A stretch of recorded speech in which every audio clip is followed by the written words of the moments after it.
ಬಿಸಿಲ ಧಗೆ ಗದಗದಲ್ಲೂ ಕೂಡ ಮಣ್ಣಿನ ಮಡಿಕೆಗೆ ಡಿಮ್ಯಾಂಡ್ ಶುರುವಾಗಿದೆ. ಈಗ ಗದಗ, ಬೆಟಗೇರಿ, ಅವಳಿ ನಗರದಲ್ಲಿ 40 ಡಿಗ್ರಿ ತಾಪಮಾನ ಇದೆ. ಹಾಗಾಗಿ ಈಗ ತಣ್ಣೀರ್ ಬೇಕು ಅಂತ ಹೇಳಿ ಇಲ್ಲಿನ ಜನ ಈಗ ಮೊರೆ ಹೋಗ್ತಿದ್ದಾರೆ. ಏಪ್ರಿಲ್ ತಿಂಗಳಿನಿಂದ ಬಿಸಿಲಿನ ತಾಪಮಾನ ಸಿಕ್ಕಾಪಟ್ಟೆ ಜಾಸ್ತಿ ಆಗಿದೆ. ಅದರಲ್ಲೂ ಕೂಡ ಈ ಭಾಗದಲ್ಲಿ ಅತಿ ಹೆಚ್ಚಾಗಿ ಅಂದ್ರೆ 40 ಡಿಗ್ರಿ ಇರುವಂಥದ್ದು. ಹಾಗಾಗಿ ಈ ಬಿಸಿಲ ಧಗೆಗೆ ಗದಗದಲ್ಲಿ ಮಣ್ಣಿನ ಮಡಿಕೆಗೆ ಡಿಮ್ಯಾಂಡ್ ಇದೆ. ಈಗ ಗದಗ, ಬೆಟಗೇರಿ, ಅವಳಿ ನಗರದಲ್ಲಿ ಸುಮಾರು 40 ಡಿಗ್ರಿ ತಾಪಮಾನ ಇದೆ.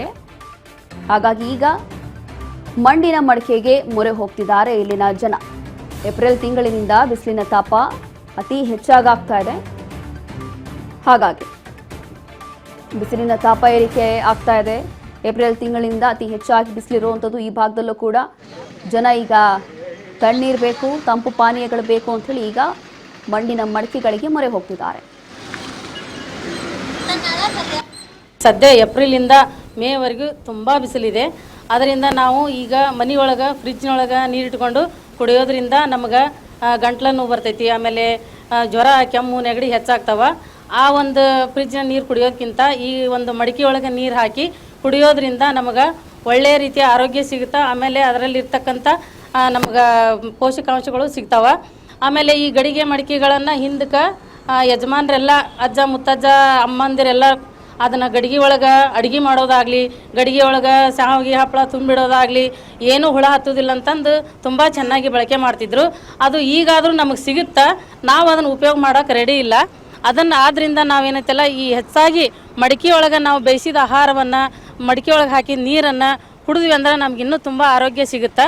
ಅದಕ್ಕೆ ಫ್ರಿಜ್ಗಳನ್ನು ಸ್ವಲ್ಪ ಇದನ್ನು ಬಳಸೋದನ್ನು ಕಡಿಮೆ ಮಾಡಿ ಈ ಒಂದು ಮಡಿಕೆಯನ್ನು ಬಳಸಿದ್ರೆ ನಮ್ಗೆ ಒಳ್ಳೇದಾಗುತ್ತೆ ಅಂತ ಹೇಳ್ತೀನಿ. ಅದೇ ರೀತಿ ಈ ಒಂದು ಮಡಿಕೆ ಮಾರೋ ವ್ಯಾಪಾರಸ್ಥರು ಹಿಂದೆಲ್ಲ ಊರಿಗೆ ಹಳ್ಳಿಗೆ ಬಂದು ಎಲ್ಲ ಒಂದು ಕಾಡು ಕಳಿ ತುಂಬಿಸ್ಕೊಂಡು ಮಾರ್ತಿದ್ರು. ಈಗ ನಮ್ಗೆ ಸಿಟಿಯಲ್ಲೇ ಆಗಲಿ ಎಲ್ಲೇ ಆಗಲಿ ನಮ್ಮ ಅನುಕೂಲಕ್ಕೆ ತಕ್ಕಂಗೆ ಬಂದು ಅವ್ರು ವ್ಯಾಪಾರ ಮಾಡಕತ್ತಾರ. ಅವರಲ್ಲೇ ನಾವು ಒಂದು ಮಡಿಕೆಗಳನ್ನು ಖರೀದಿ ಮಾಡಿ ಉಪಯೋಗಿಸಿದ್ರೆ ಅವ್ರಿಗೆ ಒಂದು ಜೀವನ ಮಾಡಲಿಕ್ಕೆ ಒಳ್ಳೇದಾಗುತ್ತೆ ಅಂತ. ಇಷ್ಟು ದಿನ ಏನೈತಿ ಫ್ರಿಜ್ ಇವು ಏನೈತಿ ಗ್ಯಾಸ್ ಬಂದವಂತಂದು ಕಾಸ ನಮ್ಗೆ ವ್ಯಾಪಾರ ಇದ್ದಿದ್ದಿಲ್ಲ ರೀ. ಈಗ ಬಿಸಿಲು ಜಾಸ್ತಿ ಆದ ಸಂಬಂಧ ಏನೈತಿ ಜನರು ಬರಾಕತ್ತಾರ ರೀ. ಈಗ ಗಡ್ಗೆ ಒಯ್ಯಾಕ, ಒಲಿ ಒಯ್ಯಾಕ, ಮನುಷ್ಯಾಗ ಆರೋಗ್ಯ ಇರ್ತೈತೆ ಅಂತಂದು ಕಾಸ ಒಯ್ಯಾಕತ್ತಾರ ರೀ ಸರ್.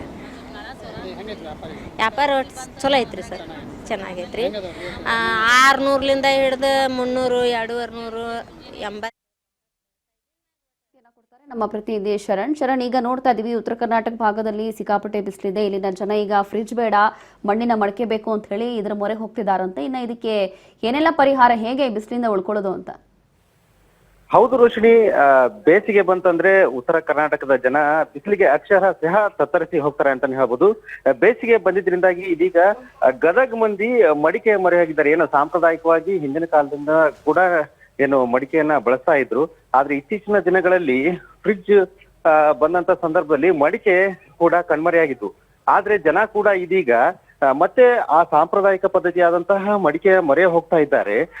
ಗದಗ, ಬೆಟಗೇರಿ, ಅವಳಿ ನಗರದ ಹಲವಾರು ಕಡೆಗಳಲ್ಲಿ ಇದೀಗಾಗಲೇ ಮಡಿಕೆಗಳ ಮಾರಾಟ ಕೂಡ ನಡೀತಾ ಇದ್ದು, ಜನರು ಕೂಡ ತಮ್ಮ ಆರೋಗ್ಯಕ್ಕಾಗಿ ಅಂದ್ರೆ ಫ್ರಿಜ್ನ ಒಳಗಿನ ನೀರು ಅಥವಾ ಐಸ್ ಹಾಕಿದ ನೀರು ಎಷ್ಟರ ಮಟ್ಟಿಗೆ ಅಂತಂದ್ರೆ ಕೆಲವು ಕಾಲ ನಮ್ಗೆ ಆಹ್ಲಾದವನ್ನ ನೀಡಬಹುದು, ಆದ್ರೆ ಆರೋಗ್ಯವನ್ನ ನೀಡೋದಿಲ್ಲ. ಹಾಗಾಗಿ ಅದನ್ನ ಮನಗಂಡಂತಹ ಗದಗ, ಬೆಟಗೇರಿ, ಅವಳಿ ನಗರದ ಜನ ಇದೀಗ ಮಡಿಕೆ ಹತ್ತ ಮುಖ ಮಾಡಿದ್ದಾರೆ ಅಂತಾನೆ ಹೇಳ್ಬೋದು ರೋಶಿನಿ.